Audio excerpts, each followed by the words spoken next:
Ainda lá para fora, gente, a economia dos Estados Unidos cresceu menos do que o esperado pelo mercado. O PIB americano desacelerou no segundo trimestre em meio ao aumento do déficit comercial. Dados do Escritório de Estatísticas divulgados hoje mostram que o PIB americano cresceu 1,5%, você vê aí na tela, entre abril e junho, mas os analistas consultados pela Reuters previam uma alta de 2,1% no período. E apesar da guerra no Oriente Médio, houve uma aceleração dos gastos do consumidor. Parte disso se deve às restituições de impostos mais altos, maior consumo de famílias de alta renda e gastos envolvendo aí a Copa do Mundo nos Estados Unidos. O país também registrou um investimento robusto das empresas em equipamentos relacionados à implantação de infraestrutura de inteligência artificial. E também saíram os números de inflação ao consumo americano, o PCE, esse que é o índice de inflação favorito do Federal Reserve, é o queridinho, pois PCE teve uma leve deflação de 0,1% em junho. Na comparação com o mês passado, o índice acabou subindo 3,7%. Diferentemente do PIB, o resultado do PCE veio em linha aí com as projeções do mercado. Você vê aí, a projeção era exatamente essa. E a alta veio principalmente do componente de energia. E por isso, então, que o núcleo do PCE, que não tem itens como energia e alimentos, teve uma alta de 3,3%. E agora é hora da opinião de especialista.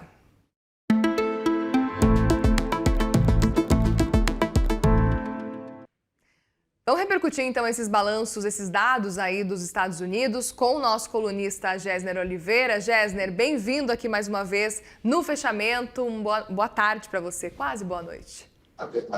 Quase boa noite, Mariel. Que prazer conversar com você, conversar com os espectadores de CNN Manaus.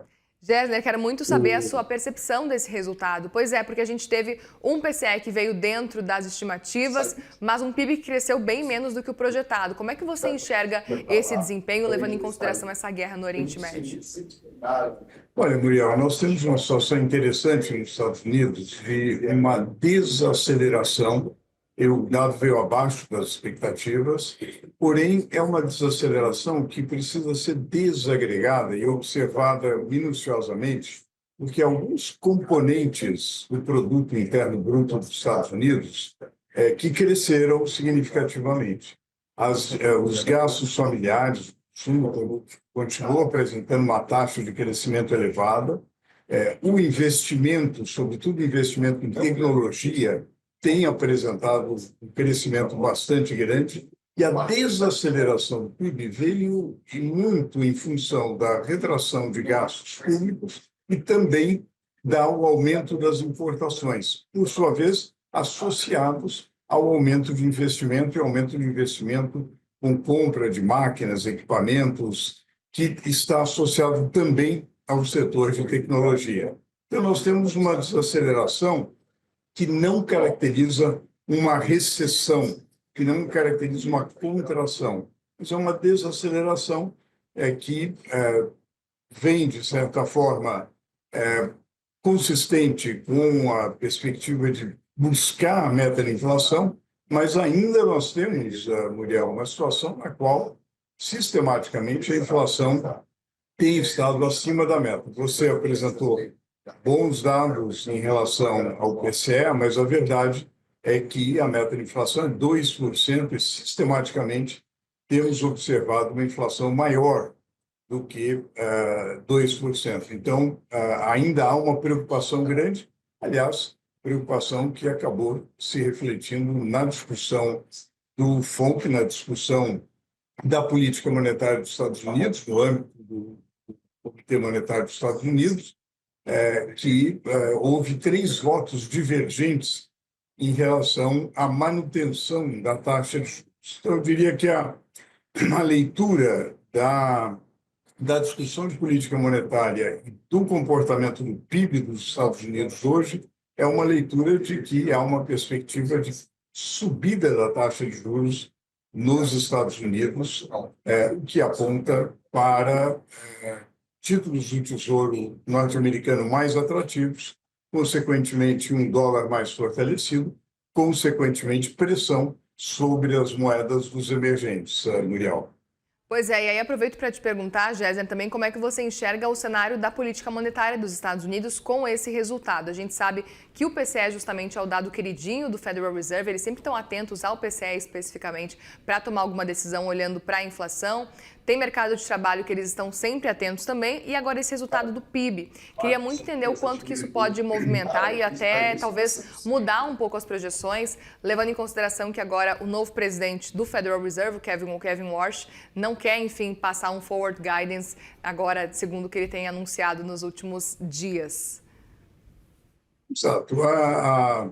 O perigo dessa situação é de que digamos, os analistas observam uma inflação sistematicamente superior à meta estabelecida, declarações do presidente do Fed, no sentido de que não haverá margem de tolerância em relação a essa discrepância entre a inflação e a meta de inflação. Essa foi uma declaração dada recentemente por Kevin Warsh, e uma situação na qual você tem uma certa desaceleração da economia, mas que nem de longe caracteriza uma desaceleração global muito forte, nem de longe qualquer tipo de recessão.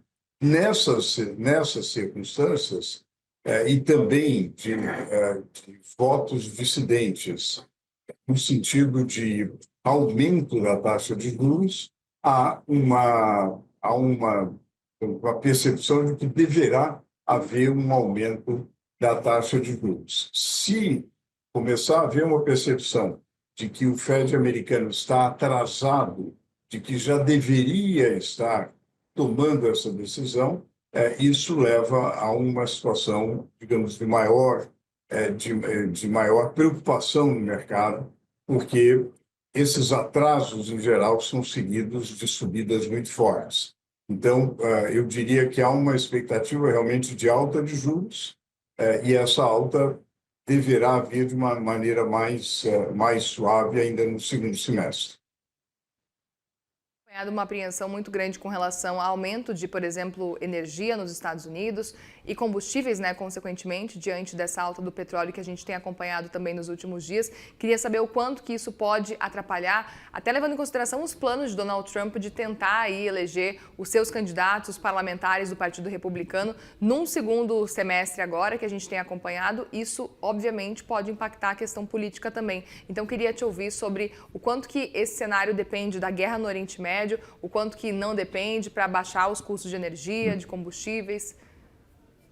Olha, certamente a guerra no Oriente Médio tem tido uma influência decisiva, Uriel. Na verdade, sem o componente geopolítico, se supormos um cenário hipotético, sem guerra, certamente a pressão inflacionária nos Estados Unidos seria muito menor. Houve uma subida do preço do combustível, da gasolina, nos Estados Unidos, significativo, que afetou certamente o custo de vida. E isso restringiu a margem de manobra da autoridade humanitária. Então, não há dúvida que tem um papel importante. E um papel importante também do ponto de vista não apenas dos níveis de inflação, mas também no risco geopolítico. Quer dizer, nós, no ano de 2026, apresenta um prêmio de risco geopolítico muito superior aos anos anteriores. Na verdade, nós temos idas e vindas, não é, Muriel, entre ora um agravamento e uma perspectiva de escalada do conflito, e o barril do petróleo cresce fortemente, ora um cessar-fogo e o barril do petróleo cai. Quer dizer, essa volatilidade de um preço tão crucial para a formação de preços da economia mundial, naturalmente tem um impacto enorme e acaba entrando nos cálculos das empresas, entrando nos cálculos como um prêmio. Na verdade, você procura se acautelar para possíveis impactos e possíveis choques de custos, o que coloca uma barreira adicional e uma rigidez adicional para a queda de preços e queda da inflação. Então, realmente, o conflito tem um papel crucial. Quer dizer, se houver algum tipo de escalada, conflito, etc., isso, infelizmente, vai restringir muito a margem de ação do Fed, do Banco Central Americano e, naturalmente, dos bancos centrais do mundo terão muita dificuldade em reduzir juros com um choque de preços tão forte.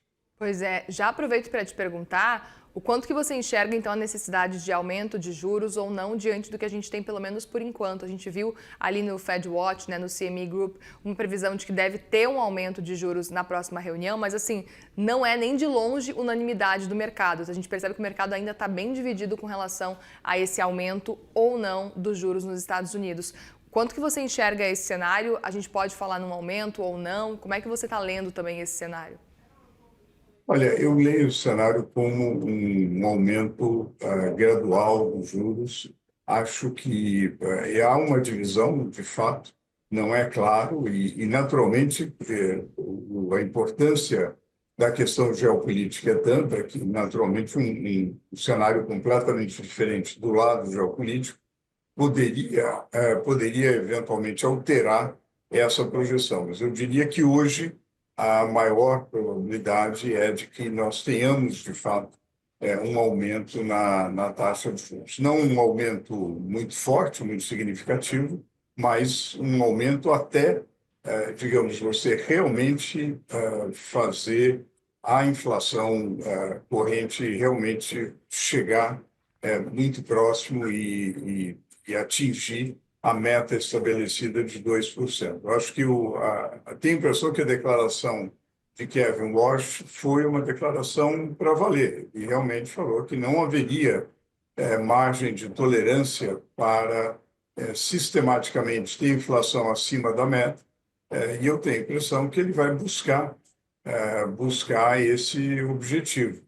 E se demorar para buscar esse objetivo, há uma perda de credibilidade muito grande. Portanto, eu tenho a impressão que isso será inevitável, o que faz com que os países emergentes, o Brasil em particular, tenham realmente que se preocupar muito em ter bases mais sólidas do ponto de vista macroeconômico, sob pena de enfrentar uma situação muito forte sobre a moeda com o aumento da taxa de juros dos Estados Unidos.